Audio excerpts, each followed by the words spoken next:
जीत ले हम सारी दुनिया। बीच हमें आज बोने दो, रोज उसे थोड़ा बढ़ने दो।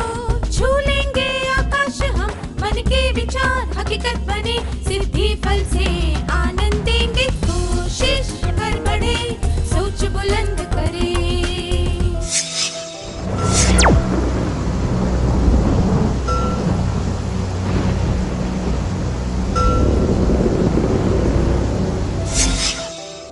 नमस्ते विद्यार्थियों, कैसे हैं आप? अच्छी बात है। पिछले सत्र में हमने सीखा था कि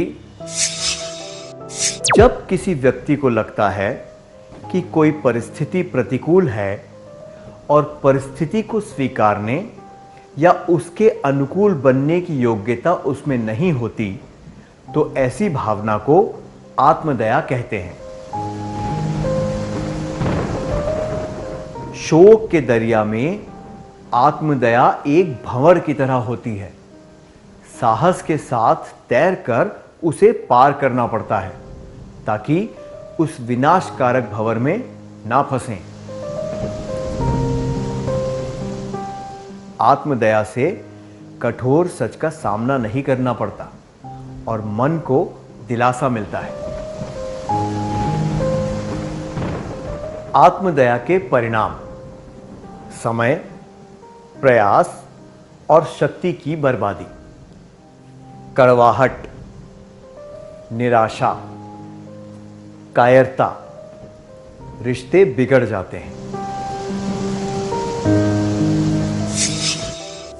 आइए हम आत्मदया के बारे में और सीखते हैं और देखते हैं कि लोग आत्मदया कैसे दर्शाते हैं।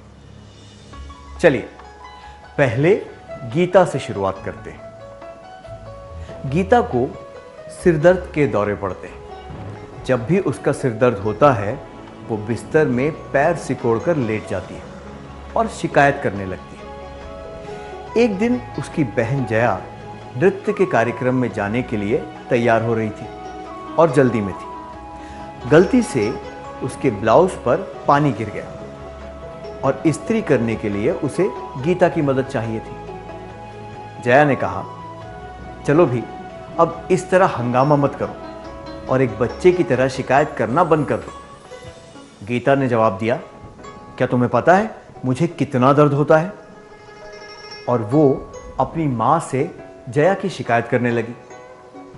क्या 3 विद्यार्थी इसका अभिनय करके दिखा सकते हैं?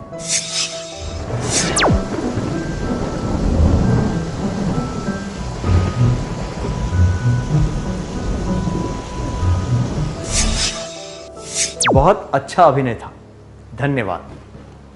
हमने देखा कि गीता आत्मदया में डूब गई थी और उससे बाहर नहीं निकलना चाहती थी। जया इस व्यवहार के बारे में जानती थी और उसने गीता को सुधारने की कोशिश की। दूसरों का ध्यान खींचने के लिए कई लोग शिकायत करके आत्मदया दर्शाते हैं।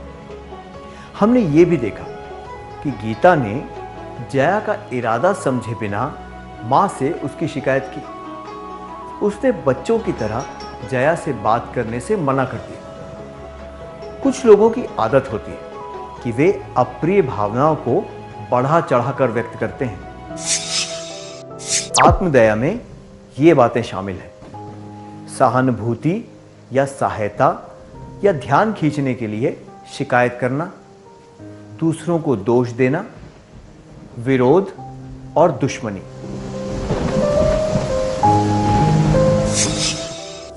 बार बार उस चीज को याद करने की जगह दर्द को स्वीकार करके उसे इस बात को दिमाग से निकालने की कोशिश करनी चाहिए। अब मालिनी के बारे में जानते हैं। मालिनी को स्कूल में सब लोग जानते हैं क्योंकि वो प्रश्नोत्तरी में बहुत अच्छा प्रदर्शन करती है। एक प्रतिष्ठित प्रतियोगिता में पहला इनाम जीतने के लिए सब लोगों ने उसी पर आस लगा रखी थी, पर टाई ब्रेकर बजर राउंड में वो अपने प्रतिद्वंदी से हार गई। इस घटना के बाद वो सबसे दूर रहने लगी। उसने कहा, मेरी किस्मत ही खराब है, मैंने कुछ सेकंड पहले बजर क्यों नहीं दबाया। उसे उत्साहित करने की सारी कोशिशें नाकाम रही। क्या दो विद्यार्थी इसका अभिनय करके दिखा सकते हैं?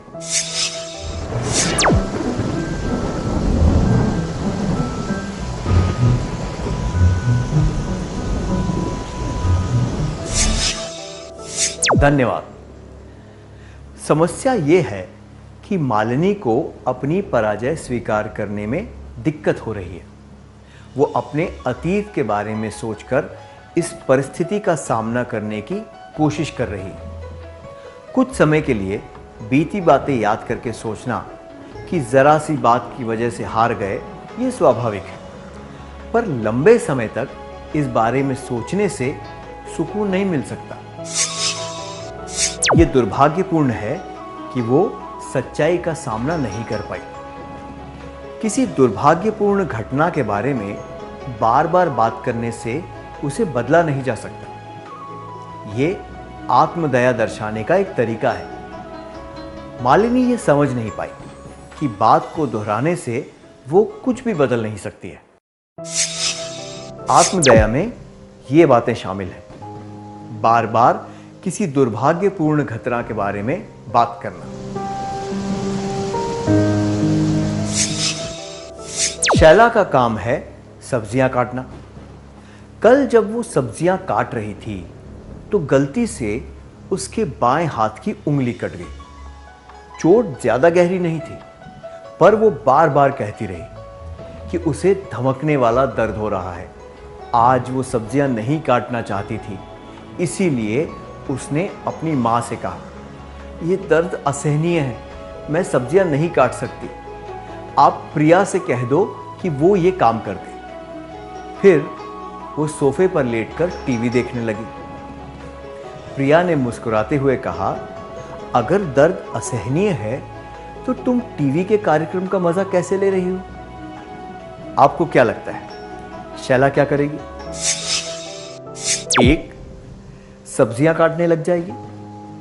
2. सफाई देने के लिए बहाने बनाएगी। 3. उसे अपनी गलती का एहसास होगा।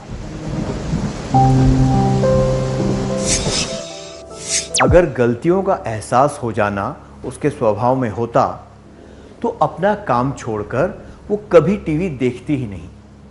अपने दर्द के बारे में भूलकर उसने मां की मदद की होती। वो काफी बड़ी है और इस तरह के दर्द को सह सकती है, पर वो इस मौके का फायदा उठाकर आत्मदया दर्शा रही है ताकि उसे काम न करना पड़े। आत्मदया में ये बातें शामिल हैं। काम न करने के लिए बहाने बनाना। क्या आप आत्मदया दर्शाने वाले किसी ऐसे व्यक्ति से मिले हैं जिसने काम न करने के लिए कोई बहाना बनाया हो? या फिर क्या आपने कभी ऐसा किया है? क्या आप इसके बारे में अपने करीबी मित्र को बताना चाहेंगे?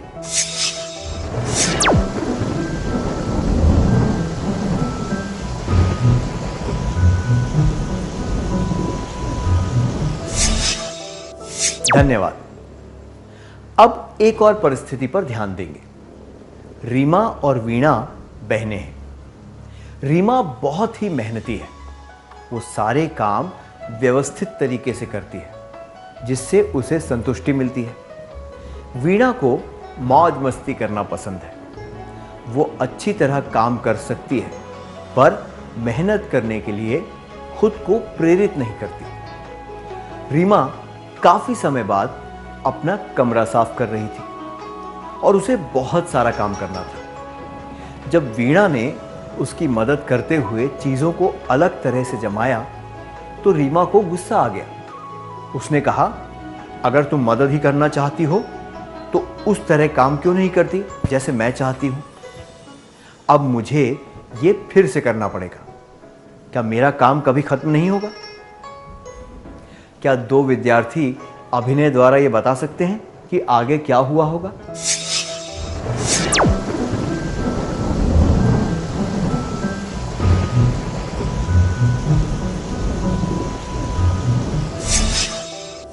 धन्यवाद। आत्मदया दर्शाने का ये एक और तरीका है।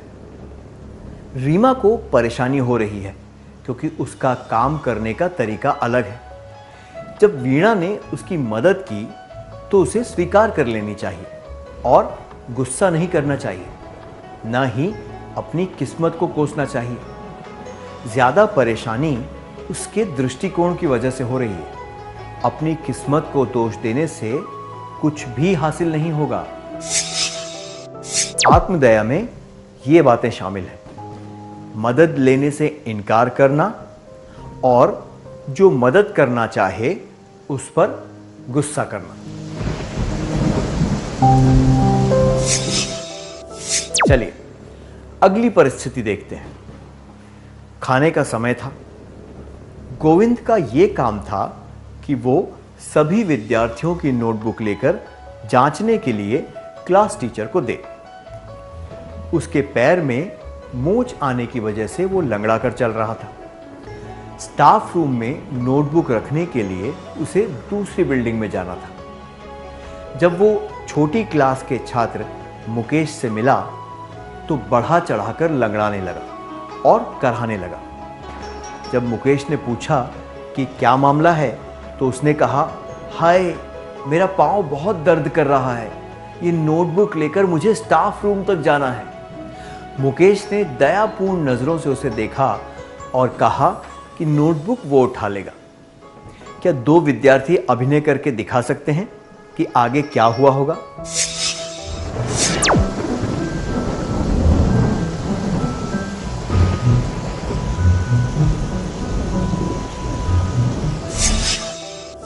बहुत अच्छा अभिनय था, धन्यवाद।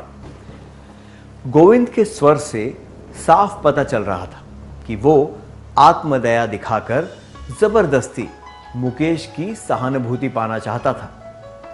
कुछ लोग ऐसा व्यवहार करते हैं ताकि सहानुभूति के सहारे दूसरों से काम करवा सकें। कुछ लोग दूसरों को ग्लानि महसूस करवा कर भी अपना काम निकलवाना चाहते हैं। इस तरह का व्यवहार नहीं करना चाहिए। आत्मदया में ये बातें शामिल हैं: सहानुभूति, ग्लानि, दया इत्यादि द्वारा दूसरों से अपना काम करवाना। एक और परिस्थिति देखते हैं। गोपाल बस स्टॉप पर अकेला खड़ा था। उसने देखा कि एक अनजान व्यक्ति उसके पास आया और उसने कहा कि उसका मोबाइल गुम गया है। वो किसी जरूरी काम के लिए अपने घर वालों से बात करना चाहता था। गोपाल ने तुरंत अपना फोन निकाल कर दिया। उसने गोपाल से बस नंबर 12A पर नजर रखने को कहा। जैसे ही गोपाल ने मुड़कर बस को देखा, वो आदमी वहां से गायब हो चुका था। गोपाल को ठीक से मालूम नहीं था कि वो आदमी मोटरसाइकिल पर गया या फिर बस में बैठकर। जब गोपाल उस झटके से बाहर आया तो उसे याद आया कि पहले भी एक आदमी ने उसकी जेब काट ली थी। उसने तुरंत सोचा, लोग हमेशा मुझे ही अपना निशाना क्यों बनाते हैं? ये क्या दर्शाता है? एक, दुर्भाग्य को आसानी से स्वीकार करने की गोपाल की योग्यता। दो, जरूरतमंद लोगों की मदद करने की गोपाल की योग्यता। तीन, गोपाल की आत्मदया। ये गोपाल की आत्मदया दर्शाता है।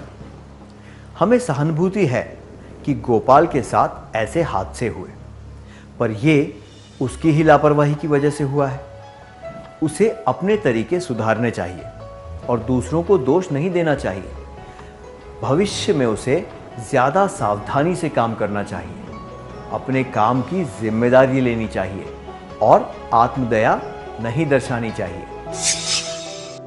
आत्मदया में ये बातें शामिल हैं: अपने दुर्भाग्य के लिए दूसरों को दोष देना।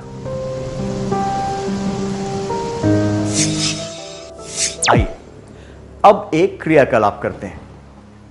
क्या आपने खुद की लापरवाही की वजह से हुए नुकसान के लिए दूसरों को दोष दिया है?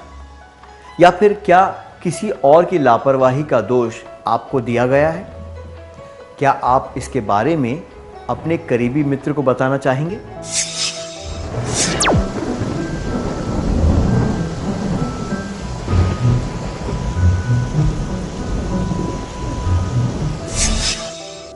अपने अनुभव के बारे में बताने के लिए धन्यवाद।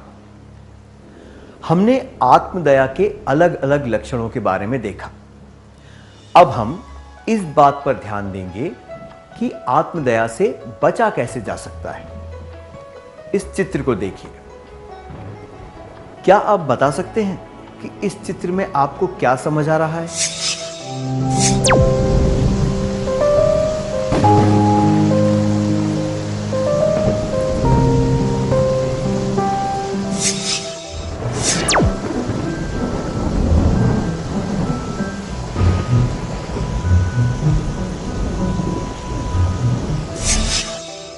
अपने दृष्टिकोण के आधार पर आपने इसे तीरों के रूप में या फिर शब्द बिंदु के रूप में देखा होगा।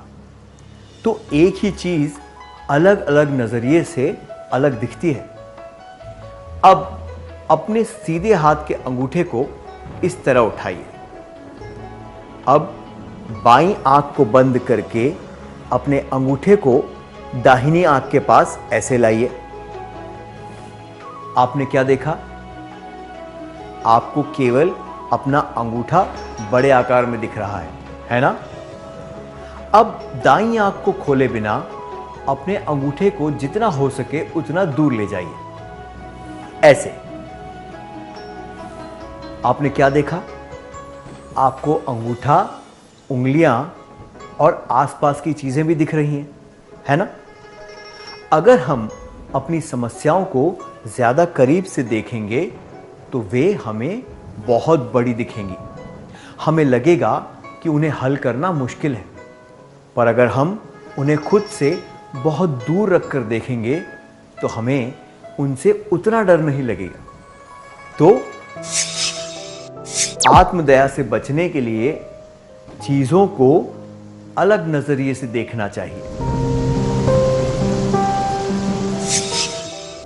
आपने यहां क्या देखा?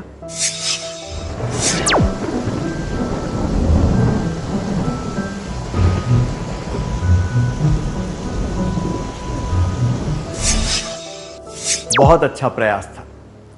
आप में से ज्यादातर लोगों ने एक काला बिंदु देखा, है ना? पीछे का सफेद हिस्सा नजर क्यों नहीं आया?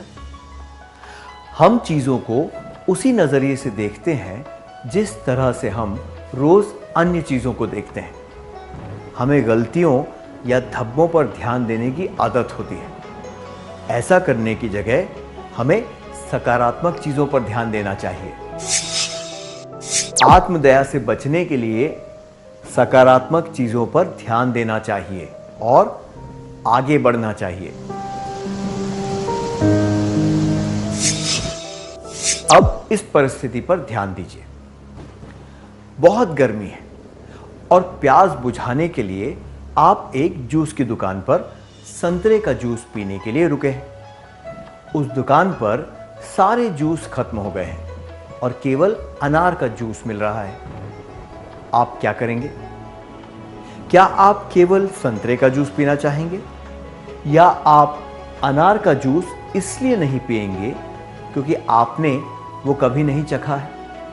या फिर आप अनार का जूस पीकर देखेंगे कि वो पसंद आता है या नहीं? एक, केवल संतरे का जूस पीना चाहेंगे, उसके अलावा कुछ नहीं।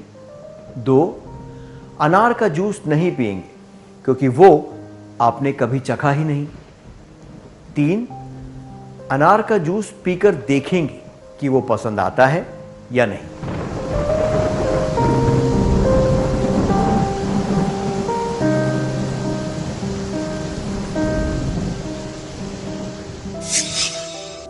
संतरे के जूस के अलावा और कुछ भी पीने से मना करना या अनार का जूस ना चखना, ये आत्मदया दर्शाते हैं क्योंकि आप नए अवसरों को ठुकरा रहे हैं। अनार के जूस के स्वाद को जानने के लिए उसे पीने से आप एक नए अवसर को स्वीकार करेंगे और आत्मदया से भी बचेंगे। आत्मदया में डूबने से तो केवल परेशानी बढ़ेगी और आपकी प्यास भी नहीं बुझेगी। तो आत्मदया से बचने के लिए जो भी संभव हो वो करके देखना चाहिए। क्या अब हम सत्र का सार संक्षेप कर लें? कृपया एक एक करके सत्र की मुख्य बातें बताइए।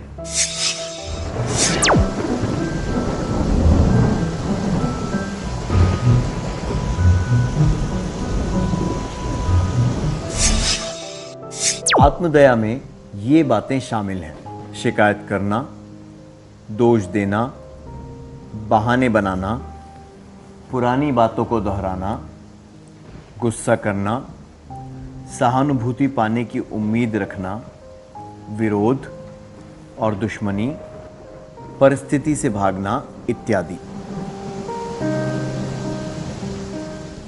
आत्मदया से बचने के लिए चीज़ों को अलग नज़रिए से देखना चाहिए, हंसी मजाक करना चाहिए, सकारात्मक चीज़ों पर ध्यान देना चाहिए और आगे बढ़ना चाहिए।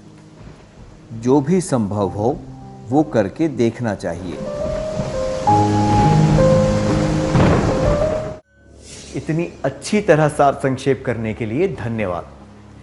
क्या अब हम थोड़ा गृह कार्य लिख लें ताकि ये बातें हमें अच्छी तरह याद रहें?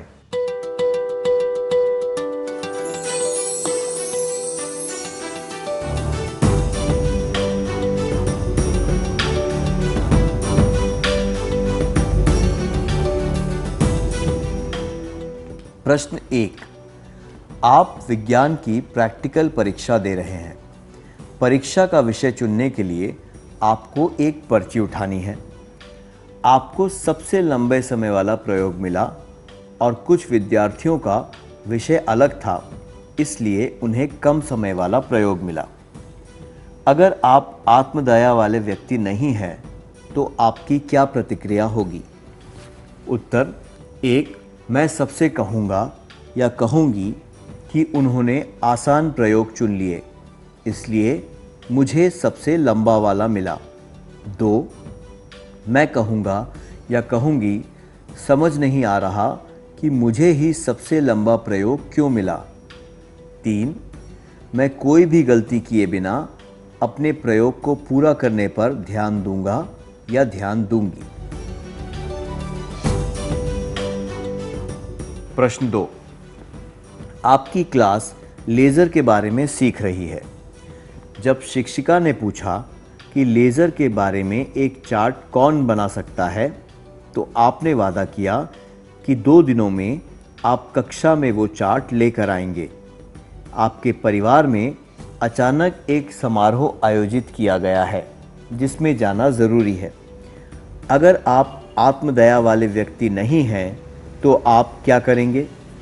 उत्तर: 1, मैं सोचूंगा या सोचूंगी बेवकूफ़ों की तरह मुझे ये काम लेने की क्या ज़रूरत थी। 2, चार्ट बनाने में मैं किसी की मदद लूँगा या लूँगी और समय पर चार्ट पूरा कर दूँगा या कर दूँगी।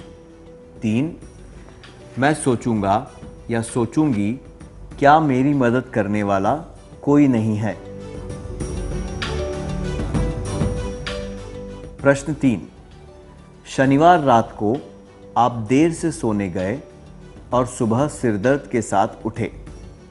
आमतौर पर आप अगले सप्ताह के लिए रविवार को सुबह कपड़े धोने लग जाते हैं, पर आज आप सिर पकड़कर बैठे हैं। आपकी माँ ने पूछा, क्या हमेशा की तरह आज तुम्हें कपड़े नहीं धोने? क्या हुआ? अगर आप आत्मदया वाले व्यक्ति नहीं हैं तो आप क्या जवाब देंगे? उत्तर: 1, मैं कहूँगा या कहूँगी मैं देर से सोई थी इसलिए सिर दर्द हो रहा है। मैं कुछ देर आराम करने के बाद कपड़े धो लूँगा या धो लूँगी। 2, मैं कहूँगा या कहूँगी अरे इतना सारा काम करना है, इस बारे में सोचकर मेरा सिर दर्द बढ़ रहा है। 3, मैं कहूँगा या कहूँगी माँ मेरा सिर फटा जा रहा है, क्या आप मेरे कपड़े धो सकती हैं?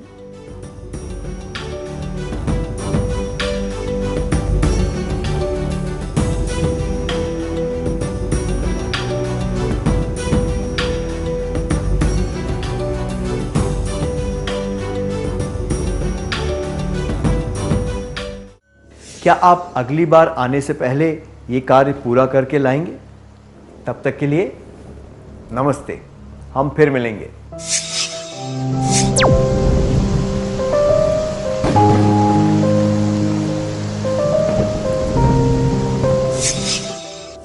नमस्ते विद्यार्थियों, क्या हम जवाबों के बारे में चर्चा करें?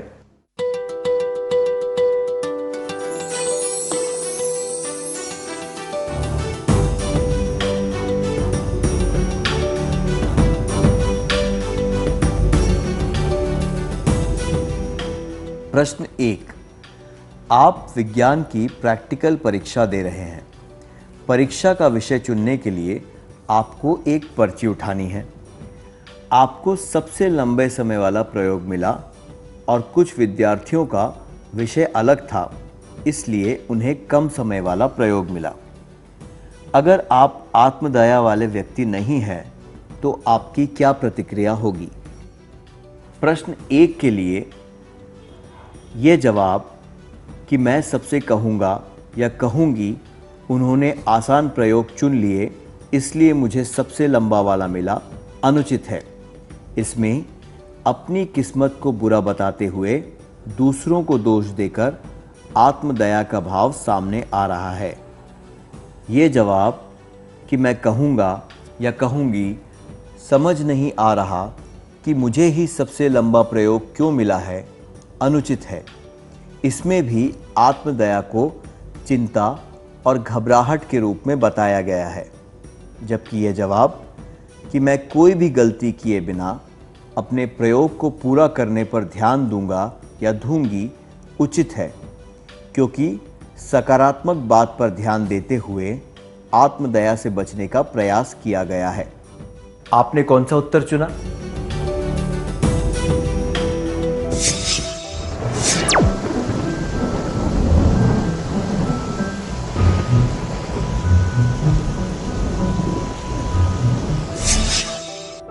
प्रश्न 2, आपकी क्लास लेज़र के बारे में सीख रही है। जब शिक्षिका ने पूछा कि लेज़र के बारे में एक चार्ट कौन बना सकता है, तो आपने वादा किया कि 2 दिनों में आप कक्षा में वो चार्ट लेकर आएंगे। आपके परिवार में अचानक एक समारोह आयोजित किया गया है जिसमें जाना ज़रूरी है। अगर आप आत्मदया वाले व्यक्ति नहीं हैं तो आप क्या करेंगे? प्रश्न 2 के लिए यह जवाब कि मैं सोचूंगा या सोचूंगी बेवकूफ़ों की तरह मुझे ये काम लेने की क्या ज़रूरत थी, अनुचित है। इसमें अचानक कोई समस्या को सामने देखकर आत्मदया दर्शाई गई है। ये जवाब मैं सोचूंगा या सोचूंगी कि क्या मेरी मदद करने वाला कोई नहीं है भी अनुचित है, क्योंकि इसमें आत्मदया दर्शाते हुए दूसरों से मदद लेने का कोई प्रयास नहीं किया गया है। ये जवाब कि चार्ट बनाने में मैं किसी की मदद लूँगा या लूँगी और समय पर चार्ट पूरा कर दूँगा या कर दूँगी उचित है। इसमें आत्मदया से बचकर कार्य को पूरा करने का प्रयास किया गया है। आपने कौन सा उत्तर चुना?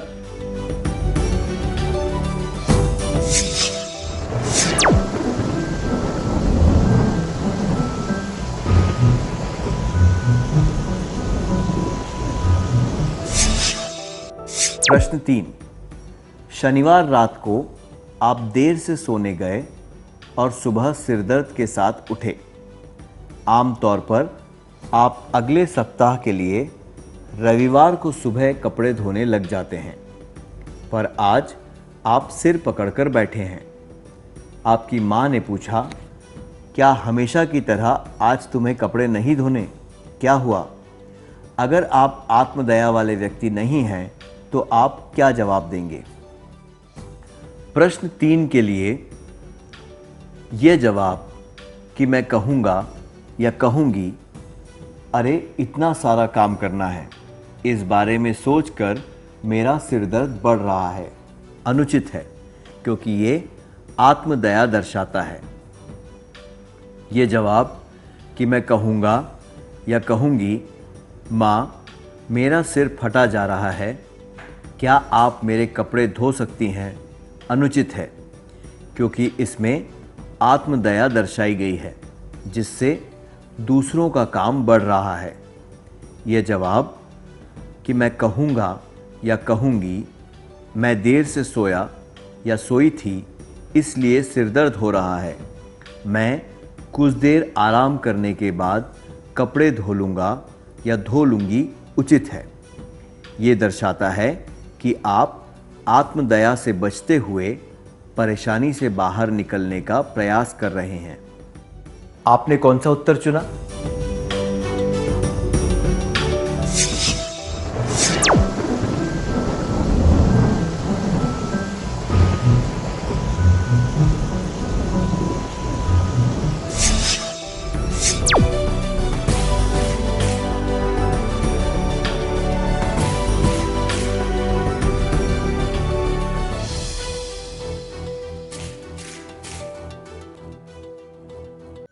जिन्होंने सही जवाब चुने थे उन्हें बधाई हो। क्या अब हम अगला सत्र शुरू करें?